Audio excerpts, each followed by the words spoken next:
प्रदेश कांग्रेस प्रवक्ता सुदर्शन शर्मा ने बताया कि नूरपुर क्षेत्र में एसपी अशोक रत्न अपनी कार्यशैली से आम जनमानस के हृदय में रत्न बनकर बस चुके हैं। अपनी तैनाती के मात्र 3 महीने के कार्यकाल में ही नूरपुर के चारों उपमंडलों में अपनी कूटनीति से टीम के साथ अवैध धंधों पर अंकुश लगाने में सफलता हासिल की है, जिसके लिए वे बधाई के पात्र हैं। प्रदेश कांग्रेस प्रवक्ता सुदर्शन शर्मा ने कहा कि एसपी अशोक रत्न की निरंतर अपनी कड़ी मेहनत लगन से नूरपुर जिला पुलिस के क्षेत्र को नई दिशा देने में कामयाब हुए हैं, जिसके लिए हिमाचल प्रदेश के पटल पर पुलिस जगत में नई पहचान बनकर उभरे हैं। नूरपुर पुलिस जिला क्षेत्र में तैनाती होने से क्षेत्र के खनन माफियों, शराब माफिया, भूमि माफिया पर अंकुश लगाने से लोगों में सामाजिक सुरक्षा का आभास हुआ है, जिसके लिए हिमाचल सरकार के दिशा निर्देशों पर एसपी नूरपुर पूर्णतः खरे उतरे हैं और आम जनमानस ने राहत की सांस ली है। सबसे बड़ी महत्वपूर्ण की बात यह है कि चारों उपमंडलों में अवैध धंधा करने वाले सक्रिय माफिया एसपी के खौफ से अन्य राज्यों की ओर कूच कर रहे हैं, जो कि नूरपुर के लिए गौरव की बात है।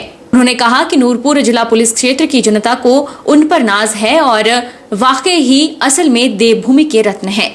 अशोक रत्न जी को, जिन्होंने अपना जो दायित्व है वो उसको बखूबी निभाते हुए एक पूरे हिमाचल में पुलिस विभाग में एक ऐसा अनोखा और अद्भुत नमूना पेश किया कि जितने भी माफिया थे वो अपने आप में खौफ महसूस करने लगे और हिमाचल प्रदेश का ये जो 4 उपमंडल जिसमें फतेहपुर, ज्वाली, इंदौरा और नूरपुर आता है, यहाँ पर काफी मात्रा में जो है वो अपराधों पर अंकुश लगा है, जिसका सारे का सारा श्रेय जो है वो हिमाचल प्रदेश की नई सरकार जो है, जिसका नेतृत्व हमारे माननीय मुख्यमंत्री ठाकुर सुखविंदर सिंह सुक्खू जी द्वारा किया जा रहा है। और उनकी जो पारखी नजर है, उस पारखी नजर में जो है वो बतौर जौहरी उन्होंने जो एक हीरा तराश कर हिमाचल प्रदेश के नूरपुर क्षेत्र में जो भेजा है, उसका जो उनका जो कार्यकाल है, उनके इस 3 महीने के अंतराल में हिमाचल प्रदेश में एक नई दिशा मिली है और नूरपुर क्षेत्र का जो उपमंडल 4 उपमंडल है वहां अंकुश लगा है अपराधों पर।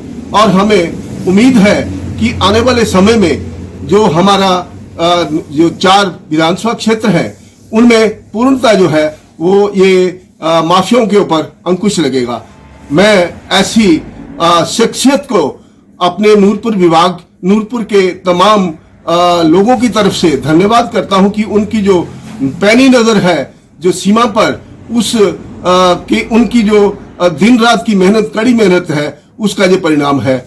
सुंदरनगर में एक सड़क हादसे में एक युवक की मौत हो गई, जिसका वीडियो भी सामने आया है। तेज रफ्तारी के चलते बाइक डिवाइडर से जा टकराई और एक युवक की मौके पर ही मौत हो गई, जबकि दूसरा घायल हुआ है। मामले की पुष्टि डीएसपी सुंदरनगर ने की है। मंडी जिला के सुंदरनगर में तेज रफ्तारी मौत का कारण बन गई। तेज रफ्तारी के चलते बाइक डिवाइडर से जा टकराई और युवक की मौके पर ही मौत हो गई, जबकि दूसरा घायल हुआ है। हादसे की सीसीटीवी फुटेज भी सामने आई है, जो दिल दहला देने वाली है। वहीं मामले की पुष्टि डीएसपी सुंदरनगर दिनेश कुमार ने की है। उन्होंने बताया कि थाना धनोटू के अंतर्गत पड़ते भौर में यह हादसा पेश आया है। घटना के बाद दोनों घायलों को उपचार के लिए अस्पताल ले जाया गया, जहाँ पर एक युवक को डॉक्टरों ने मृत घोषित कर दिया, वहीं दूसरे का इलाज जारी है। उन्होंने कहा कि मृत युवक जयदेवी के पास का रहने वाला है और शव का पोस्टमार्टम करवाया जा रहा है। डीएसपी ने कहा कि हादसे पर थाना में एफआईआर दर्ज कर ली गई है, आगामी कार्यवाही जारी है।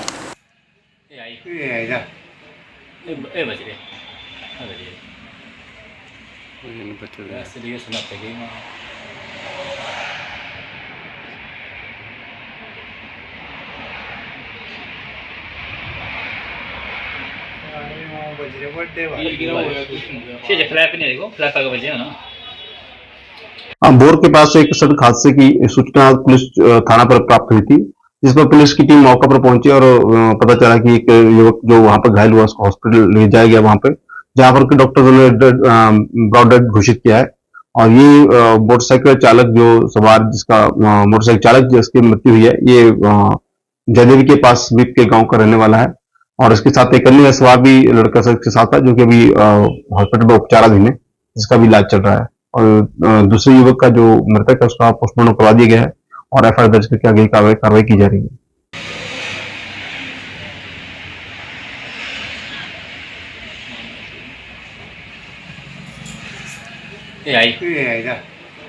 ए बज रहे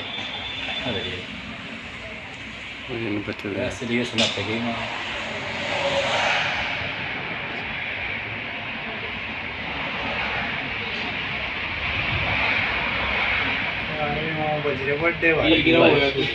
फ्लैप नहीं देखो फ्लैप आगे बजे ना। बिलासपुर में जेबीटी प्रशिक्षु अपनी मांगों को लेकर सड़कों पर उतरे। कॉलेज चौक से लेकर चेतना चौक से होते हुए उप शिक्षा निदेशक कार्यालय तक विरोध रैली निकाली और जमकर नारेबाजी की।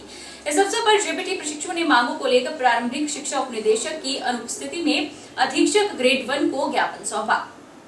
जेबीटी डीएलएड प्रशिक्षित बेरोजगार संघ के प्रदेश अध्यक्ष मोहित ठाकुर ने कहा कि वर्तमान समय में सरकार द्वारा एनसीईटी के प्रावधानों का हवाला देकर जेबीटी के रिक्त पदों पर बीएड डिग्री धारकों को मौका दिया जा रहा है, जबकि उच्च न्यायालय में इस फैसले पर स्टे है।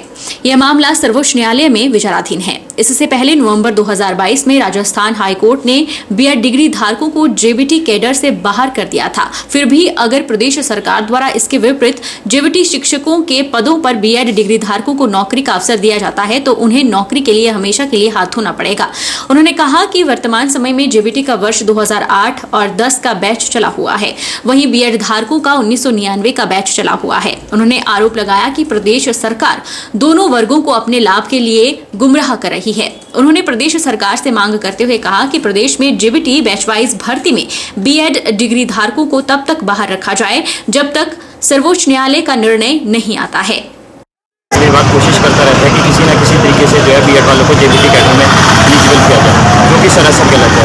और इससे पहले भी कई बार शिक्षा विभाग ने कोशिश की है, जिसमें जो है हाई कोर्ट में स्टे दे दिया गया था और 2018 की एनसीटी की नोटिफिकेशन राजस्थान हाई कोर्ट ने क्वैश कर दी है और अभी तक सुप्रीम कोर्ट में मामला चल रहा है। एनसीटी की 2018 की नोटिफिकेशन सही है या गलत है, इसके ऊपर अभी प्रश्न चिन्ह है और जब तक सुप्रीम कोर्ट से जो है फाइनल वर्डिक्ट नहीं आ जाता है तब तक जो है बीएड वालों को एलिजिबल जेबीटी में नहीं करना चाहिए।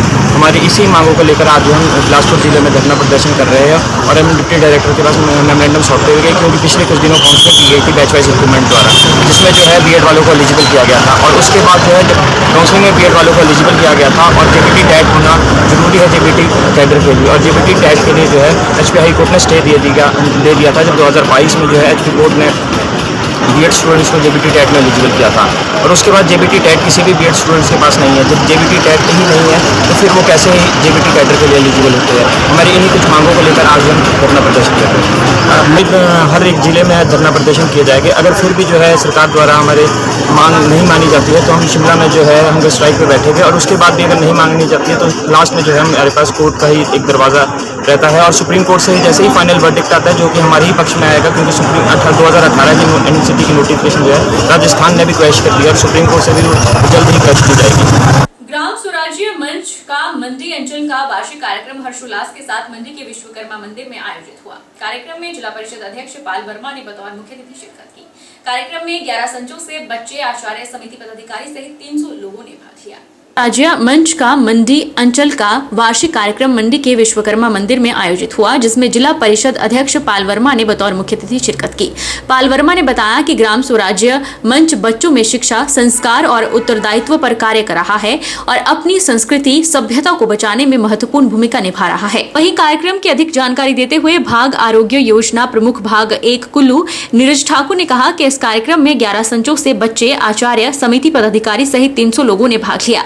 गांव-गांव में जो शिक्षा दी जा रही है उसकी जानकारी यहां पर दी गई। उन्होंने कहा कि मंच व्यवहारिक शिक्षा देने का कार्य कर रहा है, जिसमें लोगों को जागरूक भी किया जाता है। बच्चों के बीच में किस प्रकार से शिक्षा और संस्कार, अपने देश, सभ्यता और समाज के प्रति उनके क्या उत्तरदायित्व हो सकता है, उसको लेके अभियान जो काम कर रहा है, मुझे लगता है कि आने वाले समय में अपने देश और संस्कृति को बचाने के लिए एक महत्वपूर्ण भूमिका इस अभियान के तहत इन सभी कार्यकर्ताओं की इसमें रहने वाली है। जिस प्रकार से इन्होंने देश और समाज में बच्चों के भविष्य को लेके, बच्चों के उनके सभ्यता और संस्कृति के साथ वो किस तरह से जुड़े रहे, उस दिशा में जो इनका जो प्रयत्न है उसके लिए मैं इन सबको बधाई देता हूँ। और मंडी जिला में एकल अभियान के तहत जो इनके 11 संचों में के कार्यक्रम के बाद ये अंचल स्तरीय, एक जिला स्तरीय कार्यक्रम इसको कह सकते हैं, तो एक बहुत ही अच्छा कार्यक्रम। वो सभी 11 संचों से इसमें बच्चे और उनके प्रचार इसमें भाग लिया। उसके लिए इन सबको बहुत बहुत बधाई। एक जो गांव-गांव में जो शिक्षा दे रहा है और वो उनकी जो शिक्षा जो गांव में देते हैं तो उनकी जानकारियां और उसका जो संस्कृति कार्यक्रम है वो यहाँ पर पेश किए गए। और एकल अभियान जो देश को एक संस्कारित और व्यवहारिक शिक्षा देने का काम कर रहा है। और आज जो मंडी अंचल में जो कार्यक्रम हुआ इसका भी यही उद्देश्य है, लोगों को जागरूक करना और अपनी संस्कृति को बचाना। हिमाचल प्रदेश के खूबसूरत पर्यटन स्थलों में से एक पर्यटन नगरी मनाली में गर्मियों के पर्यटन सीजन को लेकर अब कुछ ही दिन शेष रह गए हैं। ऐसे में मनाली में पर्यटन कारोबार से जुड़े कारोबारी भी अपनी तैयारियों में जुट गए हैं। जैसे गर्मियां दस्तक दे रही है और तापमान में बढ़ोतरी होती जा रही है, वैसे वैसे सैलानियों ने भी पहाड़ों का रुख करना शुरू कर दिया है, जिसके चलते हिमाचल के विभिन्न पर्यटन स्थल सैलानियों से गुलजार होने लगे हैं। मनाली सहित आसपास के क्षेत्रों में अभी से जुट रही पर्यटकों की भीड़ से कारोबारियों के चेहरे खिल गए हैं। पर्यटन कारोबार से जुड़े कारोबारियों की माने तो उनका कहना है कि मनाली के अधिकतर होटलों की एडवांस बुकिंग हो चुकी है। मनाली होटलियर एसोसिएशन के अध्यक्ष मुकेश ठाकुर ने कहा कि पर्यटन नगरी मनाली गर्मियों के पर्यटन सीजन को लेकर पूरी तरह से तैयार है। मनाली के करीब 70 से 80% होटलों की एडवांस बुकिंग हो चुकी है। उन्होंने कहा कि आने वाले दिनों में उन्हें उम्मीद है कि पर्यटक और ज्यादा संख्या में कुल्लू मनाली का रुख करेंगे और इस बार का पर्यटन सीजन काफी अच्छा चलेगा। देखिए, इस विषय में मैंने काफी होटलियर से बात की और यहाँ पर काफी होटलियर्स की अगर मैं बताऊं, बहुत सारे होटलियर्स की ये है कि बुकिंग्स अच्छी है, 70% के करीब बुकिंग्स की बात कर रहे हैं। और कुछ ऐसे होटल्स भी हैं जो इस बार सीजन कम होने की बात कर रहे हैं क्योंकि उनके पास बुकिंग्स कम है। पर मुझे जहां तक मेरा विश्वास है कि जिस हिसाब से मई 15 तक सेंट्रल गवर्नमेंट बोल रही है कि सारे टनल्स और रास्ते मनाली के लिए 4 लेन वाले खुल जाएंगे, तो एक ये इसी में सीनिक पॉइंट का एक दृश्य देखने के लिए मनाली काफी लोग आएंगे। तो इसमें मनाली में बुकिंग कम पर मतलब कि स्पॉट बुकिंग पे लोग बहुत आएंगे, तो इसलिए जो यहाँ के लोकल होटलियर्स है वो निराश ना हो। इस बार का सीजन मेरे अंदाजे से बहुत अच्छा रहने वाला है, सुहावना रहने वाला है, टूरिस्ट काफी आएगा, बस हमें अच्छी मैनेजमेंट की जरूरत है। बद्दी की पहाड़ी पंचायत नालका के कठनाल जोगिया गांव के महेंद्र सिंह ने अपने बेटे देवेंद्र की हत्या के मुख्य हत्यारे को बचाने का पुलिस पर आरोप लगाया है। नलका पंचायत के प्रधान प्रेमचंद के नेतृत्व में मृतक के परिजन और ग्रामीण एसपी मोहित चावला से मिले और एक ज्ञापन उन्हें सौंपा। एसपी से बातचीत के दौरान फूट कर रोए मृतक देवेंद्र के पिता और एसपी से इंसाफ की उन्होंने गुहार लगाई। मांग है सर कि मेरे बच्चे के साथ जो मर्डर केस हुआ इसका निर्जन न्याय मिलना चाहिए। अब जो एलिगेशन मेरे लड़के के पर लगे हुए, लड़की को मैसेज करता था कौन लड़की है, उसकी जांच की जानी चाहिए, क्योंकि जिसने हत्या की मेरे लड़के की वो उसकी बहन को बोला जा रहा है कि मेरा लड़का मैसेज करता था। तो वो लड़की आज तक 16 दिन हो चुके हैं, उस लड़की से कोई पूछताछ नहीं की। तो कौन लड़की है, क्या करती है, वो लड़की क्या मेरी लड़की को मैसेज करती थी, उसकी जाँच की जाए। रोटी कमाने के लिए कंपनी में ड्यूटी करता था और किसी भी प्रकार का इस लड़के में कोई ऐब नहीं था, कोई गलत लाइन पर नहीं था। लेकिन हमें एसपी साहब से अभी यही गुजारिश की कि हमें इस मामले का पूरा पता चलना चाहिए और अपराधी को सख्त से सख्त सजा मिलनी चाहिए ताकि भविष्य में ऐसे अपराध ना हो और अपराधों के ऊपर अंकुश लगाया जा सके। बहुत बहुत धन्यवाद। इस मामले में अभी जैसे कि एसपी साहब से हमें पता चला कि 2 व्यक्तियों को हिरासत में लिया गया है और हमें आशंका है और मेरी पंचायत के सभी लोगों को यही आशंका है कि इसमें और भी लोग शामिल हो सकते हैं। जिस तरह से लड़की की मार पिटाई की गई, उसके शरीर के ऊपर निशान डंडों के थे और बांस के डंडों के गहरे निशान थे, तो उससे हमारे को लगता है कि इसमें और भी अपराधी हो सकते हैं। तो पुलिस इसमें जो है अपनी कार्रवाई करे और जो इसमें और भी अपराधी बाहर घूम रहे हैं उनको भी अरेस्ट किया जाए, यही हमारी गुजारिश है। फर्स्ट टाइम ये डेपुटेशन मिलने आया है, ये मर्डर केस का मैटर था और इसमें तुरंत पुलिस ने कार्रवाई करते हुए बाय इवनिंग जो एक्यूज थे उनको पुलिस ने पकड़ लिया एंड फिलहाल वो जुडिशियल कस्टडी में है। कुछ इन्होंने इन्वेस्टिगेशन, कुछ कॉल रिकॉर्ड्स को लेके अपनी चिंता जाहिर की है। ऑफ कोर्स पुलिस इसमें उनकी मदद करेगी। देखिए, एक ऐसा ऑफेंस है, किसी बच्चे की जान गई है एंड हमारी संवेदना इनके साथ हैं। स्कफल हुआ है and evidence is very clear. इसमें एफएसएल का अभी रिपोर्ट आनी है, पोस्टमार्टम का प्रिलिमिनरी रिपोर्ट आ चुकी है एंड जो एक्यूज्ड हैं वो अभी जुडिशियल कस्टडी में है। मैंने इनको जो भी इनके डाउट्स हैं स्पेशली कॉल रिकॉर्ड्स को लेकर, हम उस पर भी प्रॉपर इन्वेस्टिगेट करें।